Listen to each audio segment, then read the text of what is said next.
జబర్దస్త్ ఖతర్నాక్ comedy show. రాజ్యాల కోసం యుద్ధం చేసే వాళ్ళు చూసుంటారు, కానీ నవ్వుల కోసం యుద్ధాలు చేసే వాళ్ళు చూసారా? ఇప్పుడు చూడబోతున్నారు. అది ఎలా ఉండబోతుందో చూపించడానికి వచ్చేస్తున్నారు Dhanadhan Dhanarajan team. So let's welcome them.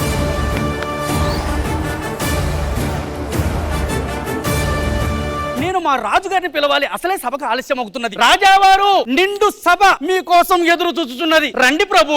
మేము రాము. ఈయన ఇలా రాడండి. ప్రభు, ఒక నగర పౌరుడు మీకు 100 వరహాలు అప్పుగా ఇస్తానని వచ్చి ఉన్నాడు. రండి ప్రభు. వచ్చేస్తున్నాను.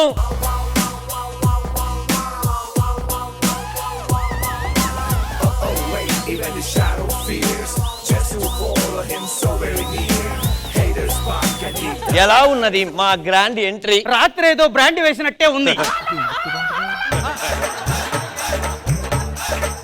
ఆయన ఏమిటి ప్రభు గుడ్డ మూసుకొని వచ్చారు? అంటే మేము ఎవరి దగ్గర అయితే అప్పు తీసుకుంటామో వారి మొహాన్ని మేము చూడడం, చూస్తే అయిష్టం. నాకెవరో ఒక 100 వరహాలు ఇస్తానన్న పౌరుడు అన్నావుగా, ఏడి? మీరు సభలోకి రావాలని నేనే చిన్న అబద్ధం ఆడి తిని ప్రభు. రాజువారితో మంత్రి అబద్ధాలు ఆడిచ్చో మన రాజ్యంలో శిక్ష ఏమిటో తెలుసునా? ఏమిటి ప్రభు? నీ అప్పు చెల్లు, నీ అప్పు చెల్లు. ప్రభు!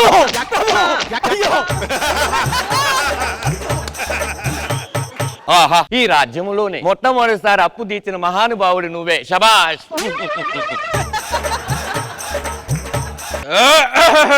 ప్రభు, మహారాజా వారు వస్తున్నారు. ఏమి యువరాజా? తండ్రి వర్య, మా సతీమణి మీ మాతృమూర్తి పొద్దున నుంచి కనిపించటం లేదు, ఎసటకు వెళ్ళినది. ముందు మీరు ఈ పప్పుకు చక్కలు తినండి, బహుబాగున్నది. ఆహా, అడుగు కమ్మగా ఉన్నవి. అదిగో మాతృమూర్తి వచ్చేస్తున్నారు.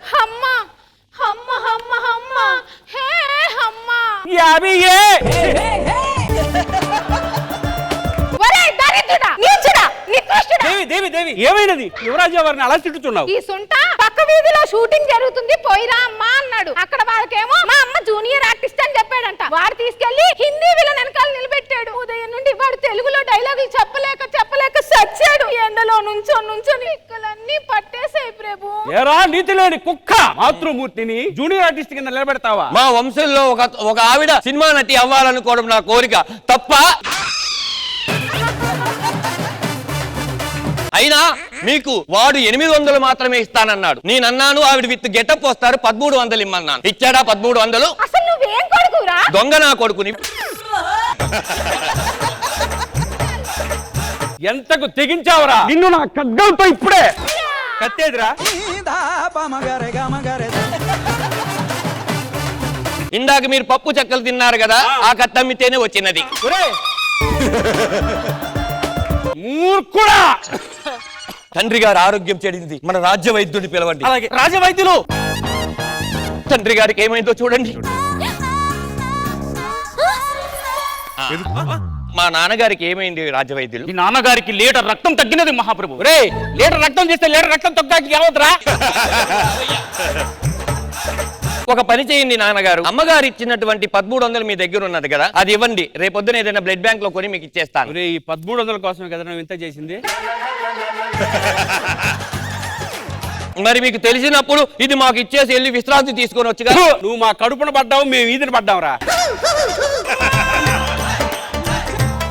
రాజ్య వైద్యుల వారు, ఈ లీటర్ రక్తానికి ఎంత వస్తుంది? మీ నాన్నగారి రక్తం అమ్ముతారా?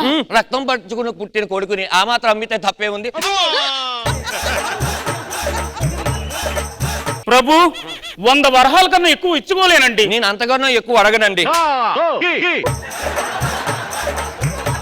ఒక 50 వరహాలు ఏమన్నా అప్పుగా ఇవ్వగలరా? నేను ఇవ్వలేను ప్రభు. రాజ్య వైద్యుల వారు, ఈ రోజే మిమ్మల్ని రాజ్య వైద్యుడిగా తొలగిస్తున్నాను. ఎందుకండి? అప్పిచ్చివాడు వైద్యుడు అన్నాడు, ఇతను అప్పే ఇవ్వట్లేదు. ఆట విడుపు కోసం మన ఆస్థాన నర్తకిని ప్రవేశపెట్టండి. రాజ నర్తకిలారా రండి.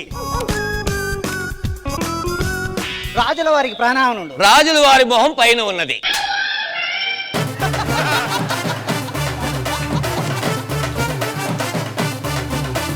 ఇక మనం పోటీని ప్రారంభిద్దాం. అటులనే ముందుగా మీరు.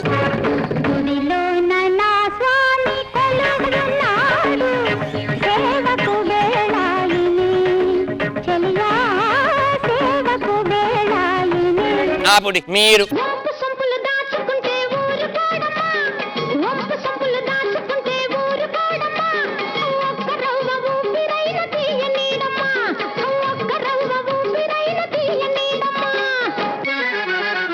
ఈ నర్తకిని మా వంట మనిషిగా నియమిస్తున్నా. అంటే దాని వంటగదులు వంట మనిషి నేనేం గుర్రాల దగ్గర పేడెత్తాలా? మీరు ఆస్థాన నర్తకిగా నియమిస్తున్నాను. థ్యాంక్ యూ ప్రభు. ఆవిడికి నా విశ్రాంతి గదిలో బసని ఏర్పాటు చేయండి. మరి నేను ఈవిడికి మా గొడ్ల చావిలో బసలు ఏర్పాటు చేయండి. పదండి తీసుకెళ్తాను. చెయ్యదురు, నాకు అది ఎక్కడుందో తెలుసు. అంబా అంబా.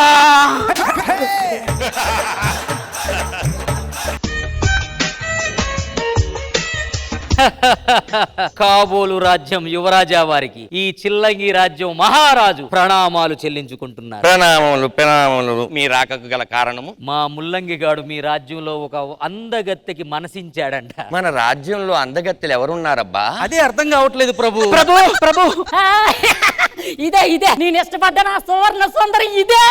చూడు గదిలా ఉంది, అది సువర్ణ సుందరి ఏమిటిరా? बादाम बादाम में दादा का चाह बादाम. మన రాజ్యంలో ఉన్న ఒక యువతి పరాయి రాజ్యంలో ఉన్న ఒక అతన్ని పెళ్లి చేసుకోవాలంటే ఈ రాజ్యం మీద ఉన్న అప్పు మొత్తాన్ని ఆ రాజ్యపు రాజు తీర్చవలెను. యువరాజా మీరలా అడుగుతారని నేను ముందే ఊహించితిమి. ఎవరక్కడ? ప్రజలులారా రండి. యువరాజా మీ రాజ్యంలో ఇంత అప్పు ఉన్నదా? ఇంత ఏంటి, ఇంకా చాలా ఉన్నవి. రండి ప్రజలారా.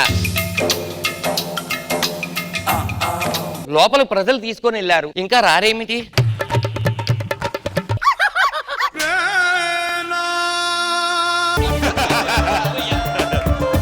నూలు పోగు కూడా మిగలని ఇంత అప్పు చేశారా? అవును అవును. అయినదేదో అయినది, త్వరగా ముహూర్తాలు పెట్టించుడి. ఒక పేదవాళ్ళకి మా ఆస్థాన నర్తకిని ఇస్తానని ఎలా అనుకున్నారు మీరు? ఎట్లెట్లా బతికి నొల్లో ఎంకన్నా.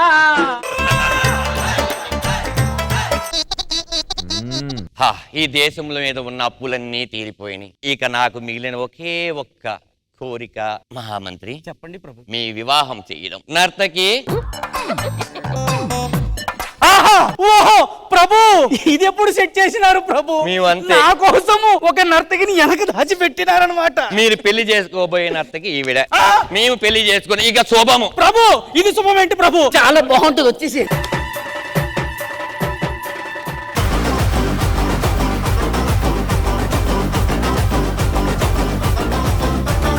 ధనాధన్ ధనరాజ్ and tea. కాదు, గ్రాంథికంలో కామెంట్స్ అడగండి అని ఎలా అనాలి? న్యాయ నిర్ణేతలు గారు మీకేమనిపిస్తే అది చెప్పుడి. నాగబాబు గారు చెప్పుడి. బాగుంది ధనరాజ్.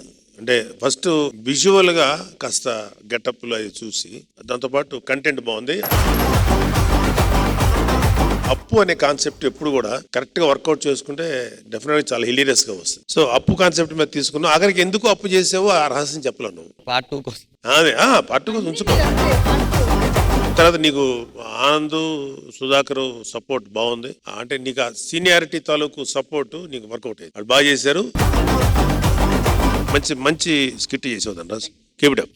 థ్యాంక్ యూ నాగబాబు గారు. ఇప్పుడు ఇంద్రజ గారు చెప్పుడి. ధనరాజ్ గారు, మేడం. కాస్ట్యూమ్స్ కానివ్వండి, కాన్సెప్ట్ కానివ్వండి, అందరూ చాలా చాలా బాగా చేశారు. అని సుధాకర్ రని రావడం కొంచెం డిఫరెంట్ గా అనిపించింది. కొన్ని చోట అయితే అసలు పీక్స్ అన్నమాట. మేమైతే విరగబడి నవ్వాం. ఇట్ వాస్ వెరీ నైస్ అండి. థ్యాంక్ యూ ఇంద్రజ గారు. ఇంకా మీరు వెల్లుమూరు అదే ఊరు. మరి ఏమంటారు? వెల్లుడి. ఆ, అదే వెల్లుడి.